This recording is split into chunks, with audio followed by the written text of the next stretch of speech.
Well, two controversial multi-state oil pipelines apparently will go ahead with the blessing of President Donald Trump, the Dakota Access and the Keystone XL. Bruce Bullock, director of the Maguire Energy Institute at SMU.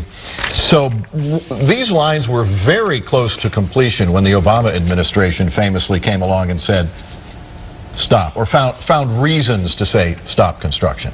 That's correct, and they were partisan political reasons that stopped them. If you looked at the Keystone XL, the State Department's own reports show there would be no deleterious effects to the environment, and it would create 30,000 jobs. Yet President Obama wanted to show us as a shining example of an alternative energy economy, so he stopped it. Do we need this oil? I mean, gasoline price is about $2 a gallon here in North Texas. Historically, that's not that bad. Do we need more oil to get into the refineries? Well, the oil's being produced. And so it's not so much a matter of whether we need it or not, it's whether it's going to get to market via pipeline or whether it's going to get to market via rail cars or possibly a pipeline to the West Coast and go to China. Right.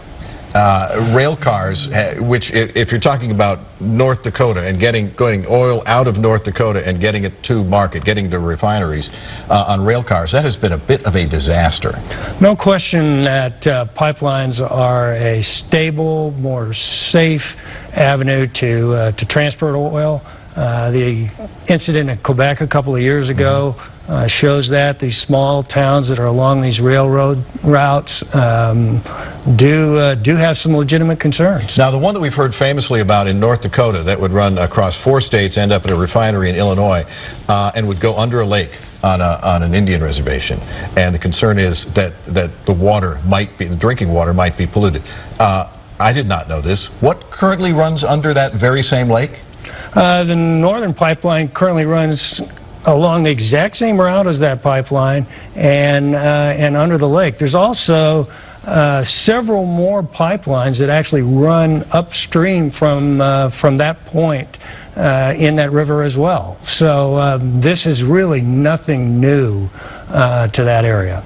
Can the president, with the stroke of a pen, I mean, you said that President Obama's decision was politically motivated. Clearly this one is as well. Can a president with a stroke of a pen reverse and make this happen, make this not happen?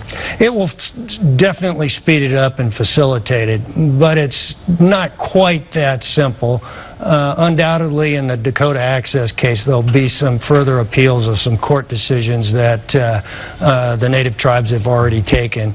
In the case of the Keystone Pipeline, it's going to require TransCanada to reapply for their permits, and so there'll be some permitting procedures that they have to go through, but the administration's already said that they're likely to approve that. And permits that were already once approved. That's correct, and the studies have already been done behind those permits. Right, simply a matter of refiling and getting a stamp on it. That's correct. Okay, thanks very much. We appreciate it. Good to be here.